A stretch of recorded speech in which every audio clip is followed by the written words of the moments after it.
ಹೌದು ಸ್ವಾಮಿ, ನಿನಗೆ ಸ್ತೋತ್ರಪ್ಪ. ದೇವರೇ, ನಮ್ಮ ಇಕ್ಕಟ್ಟಿನ ಸಮಯದಲ್ಲಿ, ನಿರಾಶೆಯಲ್ಲಿ, ನಾವು ಕಣ್ಣೀರುಗಳಲ್ಲಿರುವಾಗ ಸ್ವಾಮಿ ದೇವರೇ, ನಮ್ಮೊಟ್ಟಿಗಿದ್ದು ನಮ್ಮನ್ನು ಬಲಪಡಿಸುವ ಆತನು ನೀನೇ ಆಗಿರುವೆ. ಹೌದಪ್ಪ ಸ್ವಾಮಿ ದೇವರೇ, ನಿನ್ನನ್ನು ನಾವು ಆಶ್ರಯಿಸಿಕೊಂಡು ನಾವು ಬರ್ತಾ ಇದ್ದೇವೆ ದೇವ. ನಾವು ಎಲ್ಲ ಕತ್ತಲಿನಲ್ಲಿ, ಎಲ್ಲ ಒಂದು ಅಂಧಕಾರದಲ್ಲಿರುವಾಗ ನೀನು ಸ್ವಾಮಿ ನಮ್ಮ ಜೀವಿತದಲ್ಲಿ ಬೆಳಕಾಗಿ ನಮ್ಮ ಒಂದು ಸನ್ನಿಧಿಯಲ್ಲಿ ನೀನಿದ್ದೀಯ ಸ್ವಾಮಿ. ನಿನಗೆ ಸ್ತೋತ್ರವಾಗಲಿ, ನಿನಗೆ ಎಲ್ಲ ಮಹಿಮೆಗಳು ನಿನಗೇ ಉಂಟಾಗಲಿ ಸ್ವಾಮಿ ದೇವರೇ. ನಾವು ಕೆಲವು ಸಮಯ ನಿನ್ನ ವಾಕ್ಯಗಳನ್ನ ಧ್ಯಾನ ಮಾಡುವಾಗ ದೇವರೇ, ನಮ್ಮೊಟ್ಟಿಗೆ ನೀನು ಮಾತನಾಡು ಸ್ವಾಮಿ ದೇವರೇ. ನಿನ್ನ ವಾಕ್ಯವು ನಮ್ಮ ಜೀವಿತಗಳನ್ನು ಬದಲಾಯಿಸಬಲ್ಲದು ಸ್ವಾಮಿ. ಆದಿಕಾಂಡ 1ನೇ ಅಧ್ಯಾಯದಲ್ಲಿ ಸ್ವಾಮಿ ದೇವರೇ, ಆ ಒಂದು ಆಕಾರವಿಲ್ಲದ ಅಂಧಕಾರದಿಂದ ತುಂಬಿರುವಂಥ ಭೂಮಿಯ ಮೇಲೆ ನೀನು ಆಡಿರುವ ಒಂದೊಂದು ಮಾತುಗಳು ದೇವರೇ, ನಮ್ಮನ್ನು, ಈ ಒಂದು ಪೃಥ್ವಿಯನ್ನು, ಭೂಮಿಯನ್ನು ಅದು ಸುಂದರವಾಗಿ ಮಾಡುತ್ತೆ ಸ್ವಾಮಿ. ಹಾಗೆ ಅಂಧಕಾರ ಕವಿದಿರುವ ಜನರ ಜೀವಿತದಲ್ಲಿ, ಆಕಾರವಿಲ್ಲದ ಜನರ ಜೀವಿತಗಳಲ್ಲಿ ಸ್ವಾಮಿ, ಮತ್ತು ಅವರ ಜೀವಿತಗಳಲ್ಲಿ, ಒಂದು ಸೌಂದರ್ಯವಿಲ್ಲದ ಜೀವಿತಗಳಲ್ಲಿ ನಿನ್ನ ವಾಕ್ಯಗಳನ್ನು ನೀನು ಸ್ವಾಮಿ ಮಾತಾಡು ಸ್ವಾಮಿ. ನಿನ್ನ ವಾಕ್ಯಗಳನ್ನು ಕಳುಹಿಸೆಂಬುದಾಗಿ ನಾವು ಬೇಡ್ತಾ ಇದ್ದೇವೆ. ನಿನಗೆ ಸ್ತೋತ್ರವಾಗಲಿ ರಾಜ ಸ್ವಾಮಿ. ನಮ್ಮ ಪ್ರಾರ್ಥನೆಗಳನ್ನು ಕೇಳೋದಕ್ಕಾಗಿ ಸ್ತೋತ್ರ. ನಿನಗೆಲ್ಲ ಮಹಿಮೆಗಳು ನಾವು ಸಲ್ಲಿಸ್ತಾ ಇದ್ದೇವೆ. ಪ್ರಾರ್ಥನೆಗಳು ನಮ್ಮ ಒಡೆಯನಾದ ಯೇಸು ನಾಮದಲ್ಲಿ ಅರ್ಪಿಸಿದ್ದೇವೆ ತಂದೆಯೇ, ಆಮೇನ್.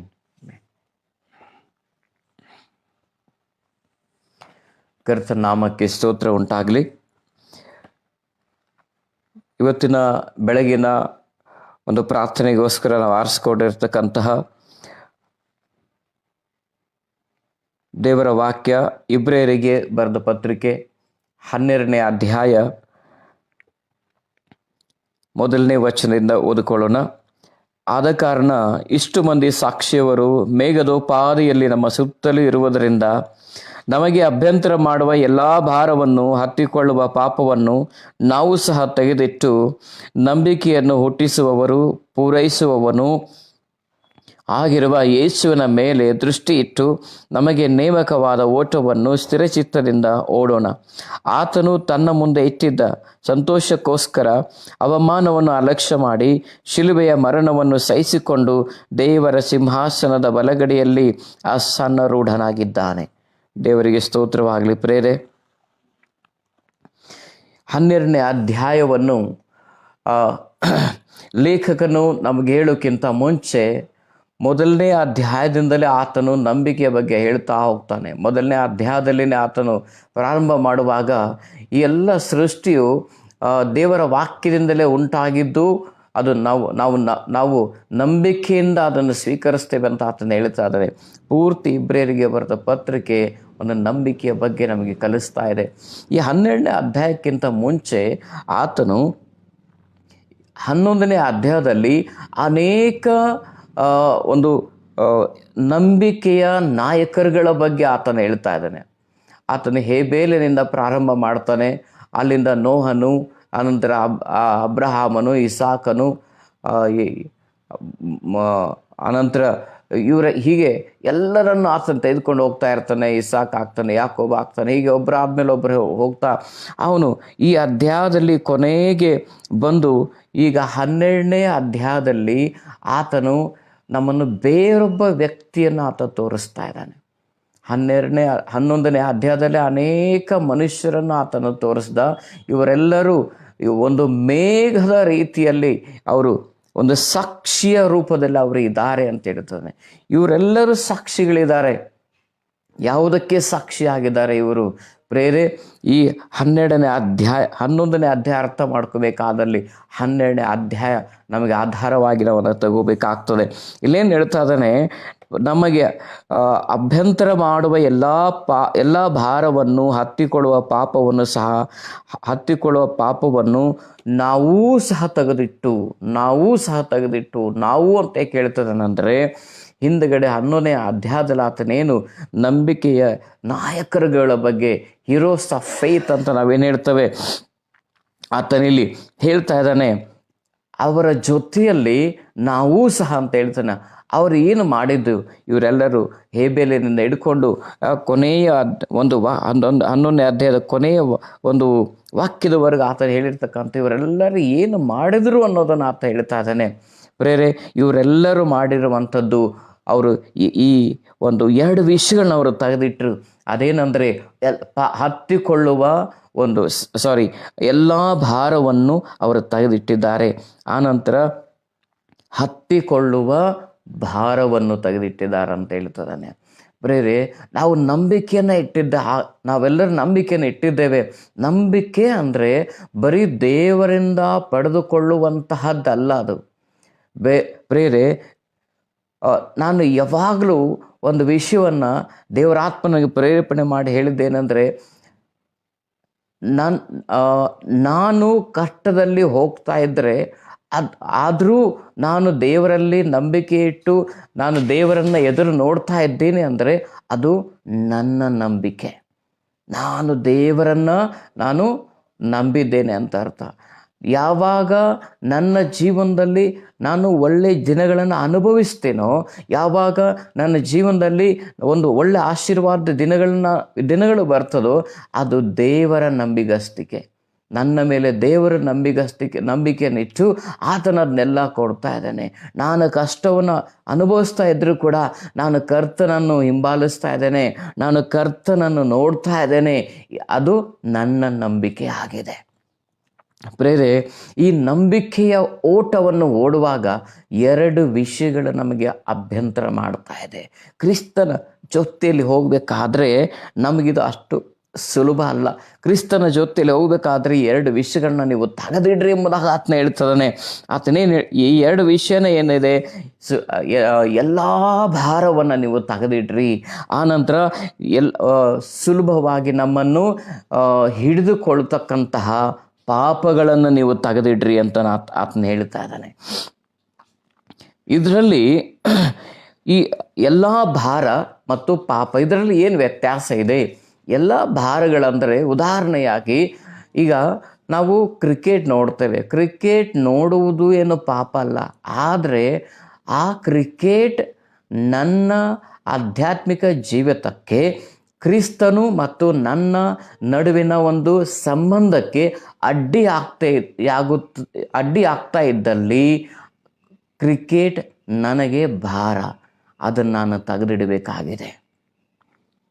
ನಾನು ದೇವರ ಸನ್ನಿಧಿಯಲ್ಲಿ ಕೂತ್ಕೊಳ್ಳದೆ, ದೇವರಿಗಾಗಿ ವಾಕ್ಯವನ್ನು ಓದದೆ, ನಾನು ಬರೀ ಜೀವಿತವನ್ನು ಕ್ರಿಕೆಟ್ ಅಂತ ವಿಷಯಗಳಲ್ಲಿ ನಾನು ತೊಡಗಿಸಿಕೊಂಡಿದ್ದೆ, ಆದಲ್ಲಿ ಅದು ನನಗೆ ಭಾರವಾಗಿರ್ತದೆ. ಪಾಪ ಅಲ್ಲ, ಆದರೆ ಅದು ಭಾರ ಆಗಿದೆ. ಅದೇ ರೀತಿಯಾಗಿ ಮೊಬೈಲ್ ಇದೆ. ಮೊಬೈಲ್ ಉಪಯೋಗ ಪಾಪ ಅಲ್ಲ, ಭಾರ ಅಲ್ಲ.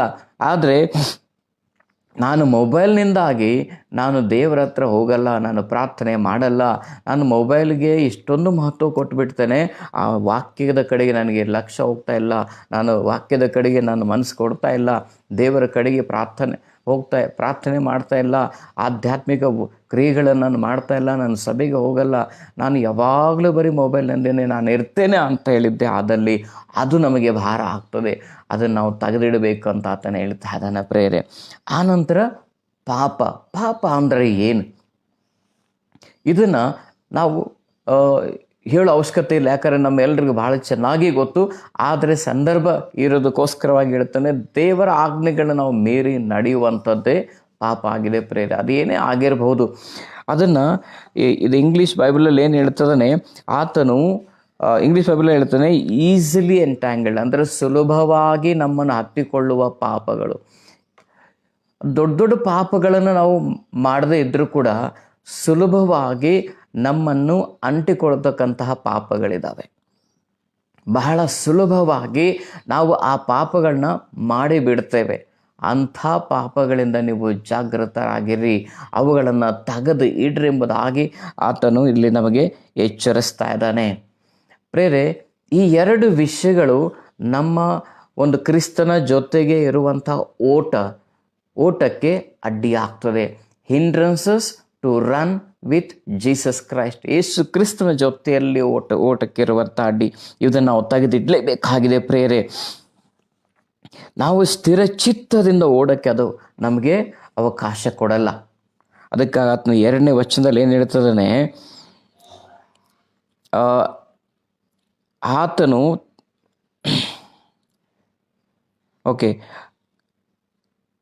ನಂಬಿಕೆಯನ್ನು ಹುಟ್ಟಿಸುವವನು ಪೂರೈಸುವವನು ಆಗಿರುವ ಯೇಸುವಿನ ಮೇಲೆ ದೃಷ್ಟಿ ಇಟ್ಟು ನಮಗೆ ನೇಮಕವಾದ ಓಟವನ್ನು ಸ್ಥಿರ ಚಿತ್ತದಿಂದ ಓಡೋಣ. ನಾವು ಯೇಸುವಿನ ಜೊತೆಯಲ್ಲಿ ಓಡಬೇಕಾದಲ್ಲಿ ನಮಗೆ ಇನ್ನೊಂದು ಅವಶ್ಯಕವಾಗಿರ್ತಕ್ಕಂಥದ್ದು ಏನಂದರೆ ಸ್ಥಿರವಾದ ಚಿತ್ತ ಬೇಕು. ನಮಗೆ ಒಂದು 4 ದಿನ ನಮ್ಮ ಆಧ್ಯಾತ್ಮಿಕ ಜೀವಿತ ಚೆನ್ನಾಗಿದೆ, ಆಮೇಲೆ ಪುನಃ ಅದು ಕೆಳಗೆ ಹೋಗ್ತದೆ, ಆಮೇಲೆ ಒಂದು 4 ದಿನ ಚೆನ್ನಾಗಿರ್ತದೆ, ಆಮೇಲೆ ನಾನು ಪುನಃ ಎಲ್ಲವನ್ನು ಬಿಟ್ಟು ಬಿಡ್ತೇನೆ. ಈ ರೀತಿಯಾಗಿ ನಾವು ಮೇಲೆ ಕೆಳಗೆ ಆಗ್ತಾ ಇರತಕ್ಕಂಥದ್ದಲ್ಲ. ನಮ್ಮ ಜೀವಿತದಲ್ಲಿ ಇದು ಹೇಗಿರಬೇಕಂತಂದರೆ ಪ್ರಿಯರೇ, ನಿಮಗೆ ಹೇಳ್ತಾ ಇದ್ದೀನಿ ನಾನು, ಸ್ಥಿರವಾದ ಚಿತ್ತವಾಗಿರಬೇಕು. ನಮಗೆ ಸ್ಥಿರ ಚಿತ್ತವಾಗಿದ್ದಲ್ಲಿ ದೇವರು ಪ್ರೇರೆ ನಾವು ಈ ಓಟವನ್ನು ಓಡೋದಕ್ಕೆ ಸಾಧ್ಯವಿದೆ. ನಮ್ಮ ಚಿತ್ತವನ್ನು ಭಾರದ ಕಡೆ ತೆಗೆದುಕೊಂಡು ಹೋಗಬಾರ್ದು. ನಮ್ಮ ಚಿತ್ತವನ್ನು ಆ ಪಾಪದ ಕಡೆಗೆ ತೆಗೆದುಕೊಂಡು ಹೋಗದೆ ನಾವು ಕರ್ತನ ಕಡೆಗೆ ನಾವು ನೋಡಬೇಕಾಗಿದೆ. ಒಂದು ಕಡೆ ಭಾರ ಇರ್ಬೋದು, ಒಂದು ಕಡೆ ಪಾಪ ಇದೆ, ಇದೆಲ್ಲವನ್ನು ನಾವು ಅಲಕ್ಷ್ಯ ಮಾಡಬೇಕಾಗ್ತದೆ. ಅದು ಹೇಗೆ ಯೇಸು ಕ್ರಿಸ್ತನ ಅಲಕ್ಷ್ಯ ಮಾಡಿದನೋ, ಈ 2 ವಿಷಯಗಳನ್ನು ಗೆಲ್ಲುವುದಕ್ಕೆ ಯೇಸು ಕ್ರಿಸ್ತನ ಏನೋ ಮಾಡಿದ್ದಾನೆ ಇಲ್ಲಿ ನಮಗೆ ಆತ ಹೇಳ್ತಾ ಇದ್ದಾನೆ. ಮೊದಲನೇದಾಗಿ ಆತನೇನು ಹೇಳಿದನು, ನಾವು ಸ್ಥಿರ ಚಿತ್ತವುಳ್ಳವರಾಗಿ ನಾವು ಇರಬೇಕು, ಕರ್ತನ ಕಡೆಗೆ ನಾವು ನೋಡಬೇಕು ಅಂತ ಆತನ ಹೇಳ್ತಿದ್ದಾನೆ. 2ನೇದಾಗಿ ಹೇಳ್ತಾನೆ, ಕ್ರಿಸ್ತನ ಏನು ಮಾಡಿದನಂತೆ, ಆತನು ತನ್ನ ಮುಂದೆ ಇಟ್ಟಿದ್ದ ಸಂತೋಷಕ್ಕೋಸ್ಕರ ಅವಮಾನವನ್ನು ಅಲಕ್ಷ್ಯ ಮಾಡಿ. ತನ್ನ ಮುಂದೆ ಇಟ್ಟಿರುವ ಸಂತೋಷಕ್ಕೋಸ್ಕರ. ಬಹಳ ವಿಚಿತ್ರ ಇದು. ಈ ವಾಕ್ಯವನ್ನು ಓದ್ತಾ ಇರಬೇಕಾದಾಗ ಪ್ರೇರೆ, ಇವತ್ತಿನ ದಿನ ಅನೇಕ ಕ್ರೈಸ್ತರು ಪಾಪದಲ್ಲಿ ತಮ್ಮ ಸಂತೋಷವನ್ನು ಹುಡುಕ್ತಾ ಇದ್ದಾರೆ. ಈ ರೀತಿ ಭಾರದಲ್ಲಿ, ಅಂದರೆ ನಾನು ಹೇಳಿದೆ, ಅದು ಕ್ರಿಕೆಟ್ ಆಗಿರ್ಬೋದು ಅಥವಾ ಅದು ಮೊಬೈಲ್ ಆಗಿರ್ಬೋದು, ಏನೇ ಆಗಿರ್ಬೋದು, ಇಂಥ ವಿಷಯದಲ್ಲಿ ಅವರು ತಮ್ಮ ಸಂತೋಷವನ್ನು ಹುಡುಕ್ತಾ ಇದ್ದಾರೆ. ಕ್ರಿಸ್ತನ ಜೊತೆಯಲ್ಲಿ ನಾನು ನಡಿಬೇಕಾದಲ್ಲಿ, ಕ್ರಿಸ್ತನನ್ನು ನಾನು ಸವಿಬೇಕಾದಲ್ಲಿ, ಕ್ರಿಸ್ತನ ಒಳ್ಳೆಯತನವನ್ನು, ಆತನ ದೇವರ ಒಂದು ಗುಡ್ನೆಸ್ಸನ್ನು ಟೇಸ್ಟ್ ಮಾಡಬೇಕಾಗಿದ್ದಲ್ಲಿ ಪ್ರೇರೆ, ಇವತ್ತಿನ ದಿನ ನನ್ನ ಸಂತೋಷ ಎಲ್ಲಿ ಇದೆ, ನಾನು ಯಾವುದರಲ್ಲಿ ಸಂತೋಷ ಪಡ್ತಾ ಇದ್ದೇನೆ. ಯಾಕೆ ಅನೇಕರಿಗೆ ಪ್ರಾರ್ಥನೆ ಮಾಡೋಕ್ಕಾಗಲ್ಲ? ಯಾಕೆ ಅನೇಕರು ವಾಕ್ಯವನ್ನು ಓದಲ್ಲ? ಅದಕ್ಕೆ ಕಾರಣ ಏನು ಗೊತ್ತಾ? ಅವರು ತಮ್ಮ ಸಂತೋಷವನ್ನು ಬೇರೆ ಕಡೆಯಲ್ಲಿ ಅವರು ಹುಡುಕ್ತಾ ಇದ್ದಾರೆ. ಅದಕ್ಕಾಗಿಯೇ ಕೀರ್ತನೆ 1 ಹೇಳ್ತಾ ಇದ್ದಾನೆ, delight in the word of god. ದೇವರ ವಾಕ್ಯದಲ್ಲಿ ನಾನು ಸಂತೋಷಿಸಬೇಕು ಅಂತ ಹೇಳ್ತಾನೆ. ಇವತ್ತಿನ ದಿನ ನನ್ನ ಸಂತೋಷ ಇಂಥ ವಿಷಯಗಳಲ್ಲಿ ಇರುವುದಾದಲ್ಲಿ ಕ್ರಿಸ್ತನ ಜೊತೆಯಲ್ಲಿ ನನಗೆ ನಡೆಯೋಕ್ಕೆ ಆಗಲ್ಲ. ಅದಕ್ಕೆ ಆತನ ಹೇಳ್ತಾನೆ, ತನ್ನ ಮುಂದೆ ಇಟ್ಟ ಸಂತೋಷಕ್ಕೋಸ್ಕರವಾಗಿ. ಪ್ರೇರೆ, ಇಡೀ ಲೋಕವು ಕೊಡುವಂಥ ಸಂತೋಷವನ್ನು ಬಿಟ್ಟು ನಾವು ಕರ್ತನು ನಮಗೋಸ್ಕರವಾಗಿ ಇಟ್ಟಿದ ಸಂತೋಷದ ಕಡೆಗೆ ನಾವು ನೋಡಬೇಕಾಗಿದೆ ಇವತ್ತು. ಅದು ಈ ಎಲ್ಲ ಸಂತೋಷಕ್ಕಿಂತ ಅದ್ಭುತವಾಗಿರ್ತಕ್ಕಂಥ ಸಂತೋಷ. ಈ ಲೋಕವು ಕೊಡುವ ಸಂತೋಷದ ಕಡೆಗೆ ಇವತ್ತಿನ ದಿನ ನಮ್ಮ ದೃಷ್ಟಿಯನ್ನು ನಾವು ತೆಗಿಬೇಕಾಗಿದೆ. ಪ್ರತಿದಿನ ಬೆಳಗಾದ ಮೇಲೆ ಪ್ರೇರೆ ನಾವು ಒಂದೇ ವಿಷಯವನ್ನು ಮಾಡಬೇಕಾಗಿದೆ. ನಾವು ನೋ ಅಂತ ಹೇಳಬೇಕಾಗಿದೆ. ಎಲ್ಲ ಪ್ರಾಪಂಚಿಕವಾದ ಸಂತೋಷಕ್ಕೆ ಇಲ್ಲ, ನೋ ಎಂಬುದಾಗಿ ನಾನು ಹೇಳಲೇಬೇಕಾಗಿದೆ. ಯೋಸೇಫನು ನಾವು ಓದ್ತೀವಿ ಹಳೆ ಒಡಂಬಡಿಕೆಯಲ್ಲಿ, ಆ ಪೋಟಿಫರನ ಹೆಂಡತಿಯು ಆತನ ಹಿಂದೆ ಬಿದ್ದಿರುವಾಗ ಆತನು ದಿನಾಲು ಆಕೆಗೆ ಇಲ್ಲ ಎಂಬುದಾಗಿಯೇ ಹೇಳ್ತಾ ಇದ್ದ. ಅದಕ್ಕೋಸ್ಕರವಾಗಿ ಆತನ ಪಾಪದ ಮೇಲೆ ಆತನು ಜಯಿಸಿದ್ದಾನೆ. ಪ್ರೇರೆ, ದಿನಾಲು ನಮ್ಮ ಹತ್ರ ಅನೇಕ ಪಾಪಗಳು ಬರ್ತಾ ಇರ್ತದೆ, ಅನೇಕ ಭಾರಗಳು ಬರ್ತಾ ಇರ್ತದೆ. ಆ ಸಮಯದಲ್ಲಿ ನಾವು ಸಂತೋಷವನ್ನು ಎಲ್ಲಿ ಹುಡುಕ್ತಾ ಪ್ರೇರೆ? ಅನೇಕರು ಇವತ್ತಿಂದ ನಾವು ನೋಡ್ತೇವೆ, ಕೆಲವು ಜನರು ಮಾತ್ರ ಸಭೆಯಲ್ಲಿ ಇರ್ತಾರೆ. ಏಕೆ ಗೊತ್ತಾ? ಅದಕ್ಕೆ ಕಾರಣ ಅವರಿಗೆ ಸಭೆಯಲ್ಲಿ ಸಂತೋಷ ಸಿಗ್ತಾ ಇಲ್ಲ, ಸಭೆಯಲ್ಲಿ ಅವರಿಗೆ ಆನಂದ ಸಿಗ್ತಾ ಇಲ್ಲ, ಅವರೆಲ್ಲೋ ಹುಡುಕ್ತಾ ಇದ್ದಾರೆ. ಪ್ರೇರೆ, ಇವತ್ತಿನ ದಿನ ಸಭೆ ಹೀಗಿರಬೇಕು. ಅವರಿಗೆ ಅಲ್ಲಿ ಒಂದು ಪರಲೋಕದ ಸಂತೋಷ ಅವರಿಗೆ ಸಿಗಬೇಕಾಗಿದೆ. ಪ್ರೇರೆ, ಅಂಥ ಒಂದು ಸ್ಥಳ ಅದನ್ನು ನಾವು ಮಾಡಬೇಕಾಗಿದೆ. ಮತ್ತು ಅಷ್ಟೇ ಅಲ್ಲ, ಇವತ್ತು ನಾವು ವೈಯಕ್ತಿಕವಾಗಿ ಪ್ರೇರೆ ಈ ಸಂತೋಷವನ್ನು ನಾವು ದೇವರಲ್ಲಿ ನಾವು ಹುಡುಕೋಣ. ನಾವು ನಮ್ಮ ಒಂದು ದೃಷ್ಟಿಯನ್ನು ಕ್ರಿಸ್ತನ ಮೇಲೆ ನಾವು ಇಡೋಣ, ಸ್ಥಿರಚಿತ್ತವುಳ್ಳವರಾಗಿ. ಆನಂತರ ಆತನ ಏನು ಹೇಳ್ತಾರೆ ನೋಡಿ, ಅವಮಾನವನ್ನು ಅಲಕ್ಷ್ಯ ಮಾಡಿ ಶಿಲುಬೆಯ ಮರಣವನ್ನು ಸಹಿಸಿಕೊಂಡನು. ಈ ಪಾಪವನ್ನು ಜಯಿಸೋಕ್ಕೋಸ್ಕರವಾಗಿ ಇನ್ನೊಂದು ನಾವು ಮಾಡಬೇಕಾಗಿರುವಂಥದ್ದು ಮೊದಲನೇ ನಾನು ಹೇಳಿದೆ, ಸ್ಥಿರಚಿತ್ತವುಳ್ಳವರಾಗಿ ಕ್ರಿಸ್ತನ ಮೇಲೆ ನಾವು ದೃಷ್ಟಿ ಇಡಬೇಕು. ಆನಂತರ ಸ್ಥಿರಚಿತ್ತವುಳ್ಳವರಾಗಿರಬೇಕು. ಆನಂತರ ಇಲ್ಲಿ ಮೂರನೇದಾಗಿ ನಾವು ನೋಡ್ತಾ ಇದ್ದೇವೆ, ನಾವು ನಮ್ಮ ಸಂತೋಷವನ್ನು ಕ್ರಿಸ್ತನಲ್ಲಿ ನಾವು ಹುಡುಕಬೇಕಾಗಿದೆ. ಆನಂತರ ನಾಲ್ಕನೇದಾಗಿ ನಾವು ನೋಡ್ತಾ ಇದ್ದೇವೆ, ಅವಮಾನವನ್ನು ಅಲಕ್ಷ್ಯ ಮಾಡಿ ಶಿಲುಬೆಯ ಮರಣವನ್ನು ನಾವು ಸ್ವೀಕರಿಸಬೇಕು.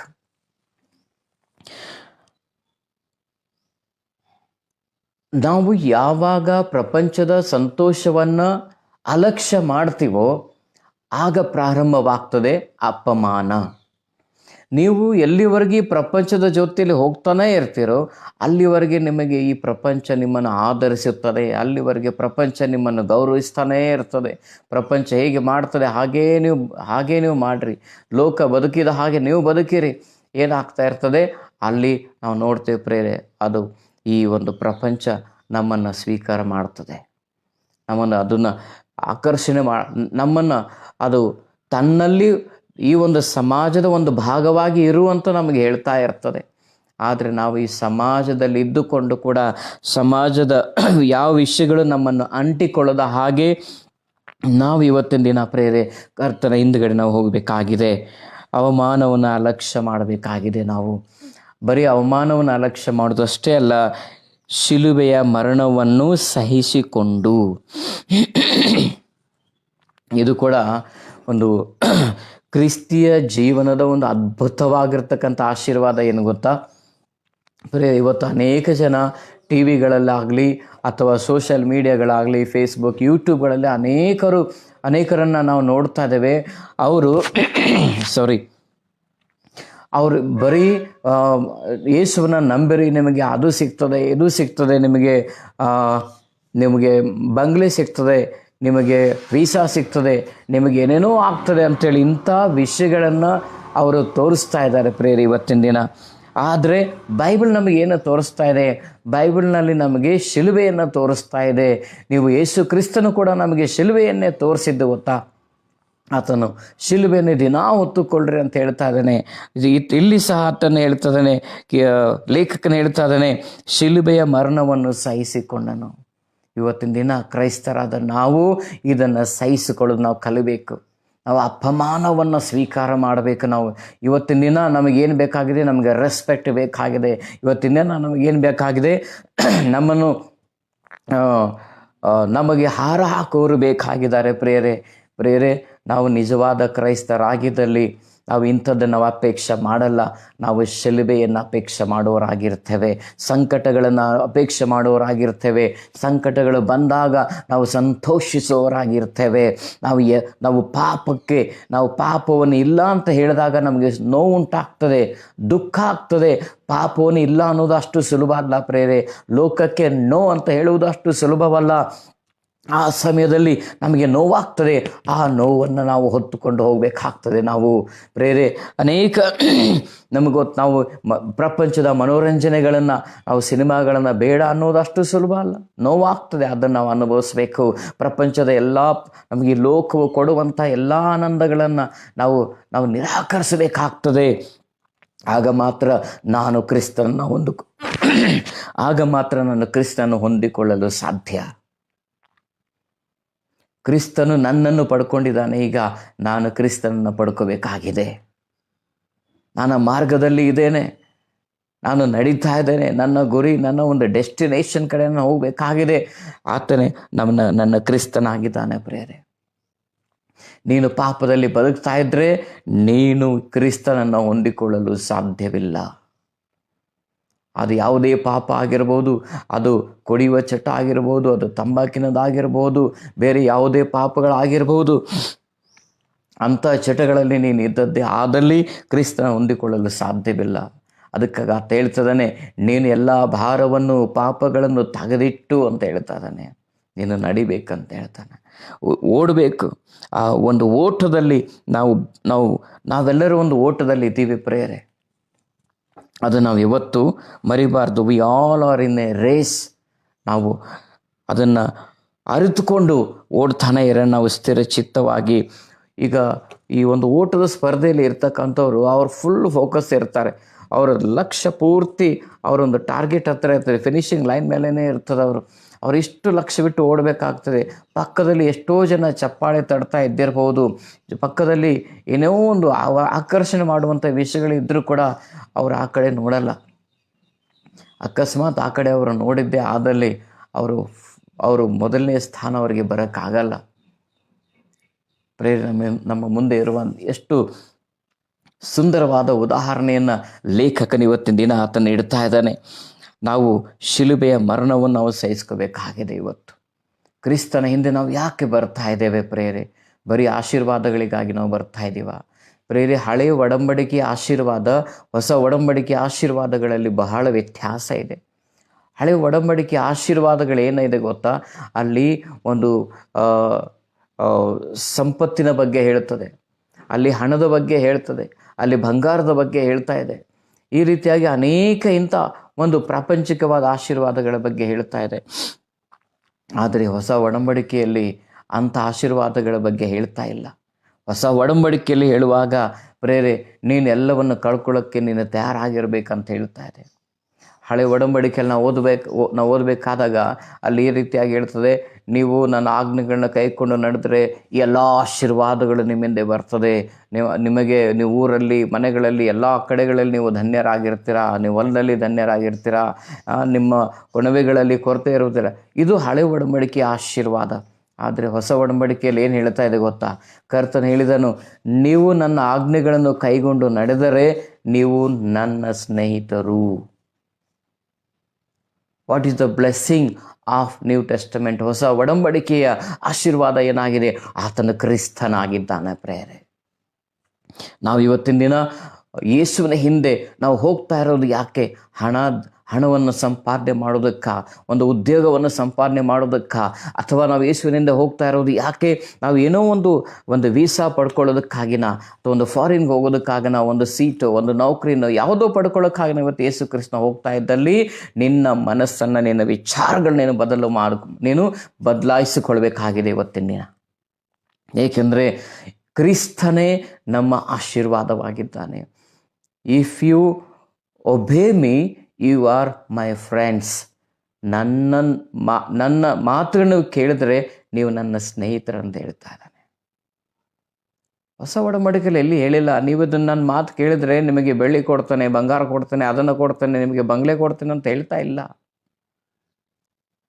ಶಿಲುಬೆಯನ್ನು ಹೊರುವುದನ್ನು ನಾವು ಕಲಿಬೇಕಾಗಿದೆ ಪ್ರೇರಿ. ಇವತ್ತಿನ ದಿನ ನಾವು ಈ ಪಾಪವನ್ನು, ನಾವು ಈ ಒಂದು ಭಾರವನ್ನು ನಾವು ತೆಗೆದಿಟ್ಟಿಲ್ಲ ಅಂದರೆ ಏನಾಗ್ತದೆ? ಅದಕ್ಕೆ ಆತನ ಹೇಳ್ತಾ ಇದ್ದಾನೆ ಇಲ್ಲಿ 6ನೇ ವಚನದಲ್ಲಿ.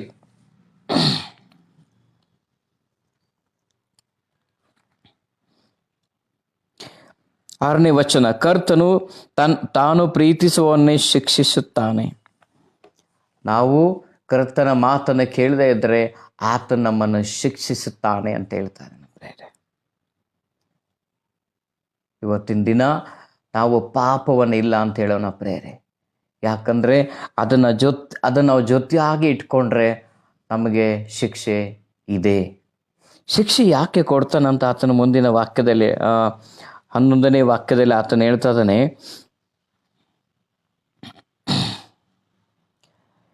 ತನ್ನ ಪವಿತ್ರತೆಯಲ್ಲಿ ಭಾಗಿಯಾಗುವುದಕ್ಕಾಗಿ ಅಂತ ಹೇಳ್ತಾನೆ. ಯಾವ ಶಿಕ್ಷೆಯು ತಾತ್ಕಾಲಕ್ಕೆ ಸಂತೋಷಕರವಾಗಿರದೆ, 10ನೇ ವಚನದಲ್ಲಿ ಹೇಳ್ತಾ ಇದ್ದಾನೆ, 2ನೇ ಭಾಗದಲ್ಲಿ ನಾವು ಓದ್ತೇವೆ ಈಗ, ಆತನಾದರೂ ನಾವು ತನ್ನ ಪರಿಶುದ್ಧತೆಯಲ್ಲಿ ಪಾಲುಗಾರಾಗಬೇಕೆಂದು ನಮ್ಮ ಹಿತಕ್ಕಾಗಿಯೇ ಶಿಕ್ಷಿಸುತ್ತಾನೆ.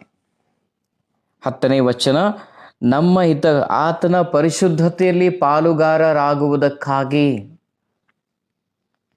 ಶಿಕ್ಷೆ ಯಾಕಿದೆ ಪ್ರೇರೆ? ಅದಕ್ಕೆ ಇರ್ತಕ್ಕಂಥ ಪ್ರತಿಫಲ ಬಹಳ ದೊಡ್ಡದಾಗಿದೆ. ಆತನ ಪರಿಶುದ್ಧತೆಯಲ್ಲಿ ನಾವು ಪಾಲುಗಾರರಾಗಬೇಕಾಗಿದೆ. ಪಾಪವನ್ನು ಬಿಡು, ಅದನ್ನು ಬಿಡು ಅಂತ ಯಾಕೆ ಹೇಳ್ತಿದ್ದಾನೆ? ಪರಿಶುದ್ಧತೆಯಲ್ಲಿ ಪಾಲುಗಾರರಾಗ್ರಿ. ನಿಮಗೆ ಬಂಗ್ಲೆ ಕೊಡ್ತೇನೆ, ವೀಸಾ ಕೊಡ್ತೇನೆ, ಅದಕ್ಕಾಗಿ ಆತನು ಹೇಳ್ತಾ ಇಲ್ಲ. ಇವತ್ತಿನ ದಿನ ನಮ್ಮ ಸಂಪತ್ತು ಕ್ರಿಸ್ತನಾಗಿದ್ದಾನೆ. ಇವತ್ತಿನ ದಿನ ನಮ್ಮ ಸಂಪತ್ತು ನಮ್ಮ ಪವಿತ್ರತೆ ಆಗಿದೆ. ನಾವು ಪರಿಶುದ್ಧತೆಯಲ್ಲಿ ನಡಿಬೇಕಾಗಿದೆ ಪ್ರೇರೆ. ಅದಕ್ಕಾಗಿ ಆತನು ಮುಂದೆ ಹಾಗೆ ಹೇಳ್ತಾ ಹೋಗ್ತಾ ಇರುವಾಗ ಏನಂತಾನೆ? ಪರಿಶುದ್ಧತೆ ಇಲ್ಲದೆ ದೇವರನ್ನು ನೋಡಲು ಸಾಧ್ಯವಿಲ್ಲ. ಇವತ್ತಿನ ದಿನ ನಮ್ಮ ಓಟ ಯಾಕಿದೆ? ಈ ಓಟ ಯಾಕಿದೆ? ನಾನು ದೇವರನ್ನು ನಾನು ನೋಡಬೇಕಾಗಿದೆ. ನನ್ನ ಸಂತೋಷ ಏನಾಗಿದೆ? ದೇವರನ್ನು ನೋಡಬೇಕು. 11ನೇ ಅಧ್ಯಾಯದಲ್ಲಿ ಆತನು ಹೇಳ್ತಾನೆ, ಆ ಮೋಶೆ ಆತನು ಅದೃಶ್ಯನಾಗಿರುವವನ್ನು ನೋಡುತ್ತಿರುವಂತೆಯೇ ಆತನು ನಡೆದನು ಅಂತ ಆತನು ಹೇಳ್ತಾ ಇದ್ದಾನೆ ಪ್ರೇರೆ. ಇವತ್ತಿನ ದಿನ ನಮ್ಮ ಸಂತೋಷ ಕೂಡ ಹಾಗೆ. ಮೋಶೆ ಯಾವ ರೀತಿಯಾಗಿ ಐಗುಪ್ತದ ಸರ್ವ ಐಶ್ವರ್ಯವನ್ನು ಆತನ ಧಿಕ್ಕರಿಸಿದನು ಪ್ರೇರೆ. ಇವರೆಲ್ಲರೂ 11ನೇ ಅಧ್ಯಾಯದಲ್ಲಿ ಅವರು ಮಾಡಿದ್ದೇನು? ಇವೆರಡೇ ಮಾಡಿದ್ದವರು ಎಲ್ಲ ಭಾರವನ್ನು ತೆಗೆದುಬಿಟ್ರು, ಎಲ್ಲ ಪಾಪಗಳನ್ನ ಅವರು ತೆಗೆದುಬಿಟ್ರು ಪ್ರೇರೆ. ಅದಕ್ಕಾಗಿ ಅವರು ತಮ್ಮ ಗುರಿಯನ್ನು ಮುಟ್ಟೋದಕ್ಕೆ ಸಾಧ್ಯವಾಯಿತು. ಇವತ್ತಿನ ದಿನ ನಾವು ಸಹ ಪ್ರೇರೆ, ನಾವು ಈ 2 ವಿಷಯಗಳನ್ನ ನಾವು ತೆಗೆದಿಡುವ ಮತ್ತು ಕರ್ತನ ಪರಿಶುದ್ಧತೆಯಲ್ಲಿ ನಾವು ಪಾಲುಗಾರರಾಗುವ ಪ್ರೇರೆ. ದೇವರು ನಿಮ್ಮನ್ನು ಆಶೀರ್ವದಿಸಲಿ. ನಾವು ಪ್ರಾರ್ಥನೆ ಮಾಡಿಕೊಳ್ಳುವ.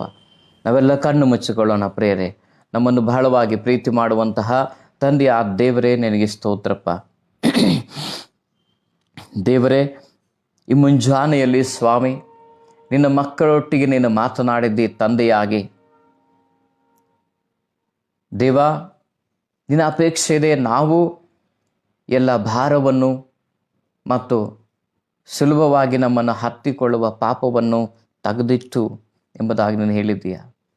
ಇವೆರಡನ್ನು ನಾವು ತೆಗೆದಿಡ್ತಿದ್ದೇವೆ ಸ್ವಾಮಿ. ಇವತ್ತು ದೇವರೇ, ನಿನ್ನ ಶಿಕ್ಷೆಯನ್ನು ನಾವು ತಾತ್ಸಾರ ಮಾಡದೆ ಅದನ್ನು ಸ್ವೀಕರಿಸಿ ನಿನ್ನ ಪರಿಶುದ್ಧತೆಯಲ್ಲಿ ನಮ್ಮನ್ನು ಪಾಲುಗಾರರಾಗುವಂತೆ ಮಾಡು ಸ್ವಾಮಿ. ದೇವರೇ, ಇವತ್ತಿನ ದಿನ ಇಲ್ಲಿರ್ತಕ್ಕಂಥ ಪ್ರತಿಯೊಬ್ಬರೂ ಈ ಒಂದು ವಿಡಿಯೋವನ್ನು ನೋಡುವಂಥ ಎಲ್ಲರಿಗಾಗಿ ಪ್ರಾರ್ಥಿಸ್ತಾ ಇದ್ದೇನೆ. ದೇವರೇ, ಅವರೊಟ್ಟಿಗೆ ನೀನು ಮಾತಾಡು, ನಿನ್ನ ಕೃಪೆ ತೋರಿಸು. ದೇವರೇ, ಅವರು ಭಾರವನ್ನು ತೆಗೆದಿಡೋದಕ್ಕೆ ಅವರಿಗೆ ಬಲವನ್ನು ಕೊಡು. ಪಾಪವನ್ನು ಅವರು ತೆಗೆದಿಡುವುದಕ್ಕಾಗಿ ಅವರಿಗೆ ಬಲವನ್ನು ಕೊಡೆಂಬುದಾಗಿ ಪ್ರಾರ್ಥಿಸ್ತಾ ಇದ್ದೇವೆ ಸ್ವಾಮಿ. ನಿನಗೆ ಸ್ತೋತ್ರವಾಗಲಿ. ದೇವರೇ, ನಮ್ಮ ಪ್ರಾರ್ಥನೆಗಳನ್ನು ಕೇಳಿದಕ್ಕಾಗಿ ಸ್ತೋತ್ರ. ನಿನಗೆಲ್ಲ ಘನಮಾನ ಮಹಿಮೆಗಳು ನಾವು ನಿನಗೆ ಒಪ್ಪಿಸ್ತಾ ಇದ್ದೇವೆ ಸ್ವಾಮಿ. ಪ್ರಾರ್ಥನೆಗಳು ನಮ್ಮ ಒಡೆಯನಾದ ಯೇಸು ನಾಮದಲ್ಲಿ ಬೇಡಿದ್ದೇವೆ ತಂದೆಯೇ, ಆಮೇನ್. So God bless you all. So thank you very much.